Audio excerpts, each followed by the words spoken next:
Hi, I'm Tim. Welcome to Watchbox, and thanks for logging on. If you love this watch, email me, tmosso@thewatchbox.com. It's in the description below. Your purchase and pricing email question line for buying this or any watch you see on any Watchbox platform. Please reach out to me directly for pricing. Email tmosso@thewatchbox.com. Today we're discussing a 2021 version of the TAG Heuer Aquaracer. This is the Caliber 7, also known as the Aquaracer GMT. Blue dial. We've got a black and blue bezel, and the watch is 43 millimeters in diameter by 13 millimeters thick from lug to lug. It's 50.3 millimeters, and then if you include the end links of the bracelet, it is 54 millimeters across the wrist. We'll put this watch on my wrist, which is about 16 centimeters in circumference. We'll get a sense of how it wears. It's a broad and fairly flat watch. It's not as thick as I would have expected for an automatic GMT diver. The timepiece is broad, however, across the wrist. You can really see how it fills out my whole wrist. I wouldn't wear it on a smaller wrist than this. If your wrist is 16 centimeters or larger, you should wear this watch. Any smaller, I think it's going to overlap the edges. That said, it is pretty thin for what it is, and it shouldn't have trouble sliding underneath most cuffs. The bracelet's nicely made. We'll get a little bit closer, take a look.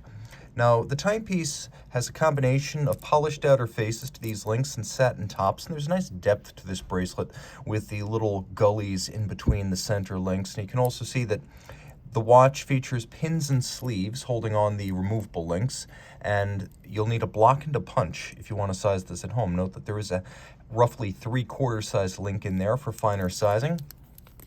And then built into the clasp, we have a fold-out extension for diving, and then 3 divots drilled inside the clasp, so you can use your strap tool to change the anchoring point of the bracelet for micro-sizing. There's a single fold deployant, and then a twin trigger release. Rolling back to the case, you can see it has angular lug profiles. The lug hoods are satinated, and so are the lug ends.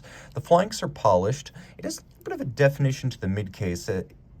There's almost a little wing profile jutting out to balance the 3 o'clock aspect of the crown guards. So you have a little bit of side-to-side balance there with this flourish. The crown is a screw down. The watch is 300 meters water resistant, though it's not strictly speaking an ISO 6425 diver because the bezel turns in both directions. It's a GMT bezel. You set the 24-hour hand to Greenwich Mean Time. You set your local hand to wherever you are, and then your destination, whatever that is, you use the GMT offset to temporarily read the time at your destination against the bezel. Now, of course, the watch has a detent and a click for the bezel, which I have to say is one of the sharpest I've ever experienced for a GMT bezel. They tend to be rather indistinct, whereas dive bezels tend to be crisp. This is a GMT bezel that feels and sounds like a dive bezel, and I like that. You can see outboard the bezel's nicely done. It's got a polished lip and then these little rider tabs that make it easier to grip, and then the lowermost portion of the bezel and profile is satinated. We can jump to the dial. And this was what was new for the model year, a metallic blue dial with horizontal striations, a little bit Nautilus-like, but the hands, the indices, the overall style of the dial is very much TAG Heuer. You can see that the watch, of course, is part of the Aquaracer collection, and the indices are steel and rhodium plated along with the hands to be bright and reflective. Now let's do a quick lume shot here so you can get a better sense of the watch. The watch has a lovely bicolor lume in the dark, both blue and green. And you can see that although it is a GMT bezel, it does have a luminescent pearl, which is very uncommon on GMT bezels. So you can use this bezel for timing, but it's approximation only. Remember, since it can turn in both directions, it can both shorten and extend a dive. So it's not strictly speaking a dive bezel, but it does have more timing potential as a reference than a standard GMT bezel would. Look at the case back. You can see there is the image of a vintage diving helmet, and it says 1,000 feet, 300 meters. We know they're not exactly the same, but we'll press the I believe button. Inside, Caliber 7 is a Sellita SW330, and it seems that the SW330 is evolving because TAG Heuer now advertises the power reserve for this watch at 50 hours, and traditionally the SW330 would have been 42, like the ETA 2892A2 on which it's based. The movement, of course, does feature GMT capability.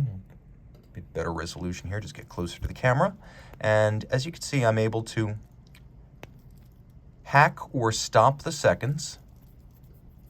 And then a feature of the SW330 and the 2893, which is the GMT version of the 2892, is that you do have a quick set system for the date alongside a quick set system for the 24-hour second time zone. So on something like a Rolex GMT Master, you have to change the date by moving the local hour hand.